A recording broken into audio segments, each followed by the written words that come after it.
In SDR, the ZIF stands for ZIF. So first is zero insertion force, then we have zero intermediate frequency, zero insertion frequency, and none of these. So the correct answer is the option number 2, zero intermediate frequency.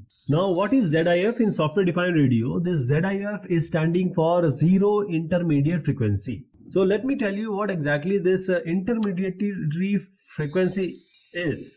In communications and electronic engineering, an intermediate frequency IF is a frequency to which a carrier wave is shifted as an intermediate step in transmission or reception. So the intermediate frequency is created by mixing the carrier signal with a local oscillator signal in a process called heterodyning, resulting in a signal at the difference or beat frequency. So this is the diagram which is partially showing what I'm talking about. So here we have the local oscillator signal. So the carrier signal is mixed with this local oscillator signal, which is the process called heterodyning.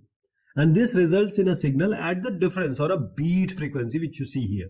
This ZIF, zero intermediary frequency, this is actually a radio architecture that converts a received radio frequency RF signal directly into the baseband signal. So it converts RF to baseband signal without using intermediary frequency IF stages.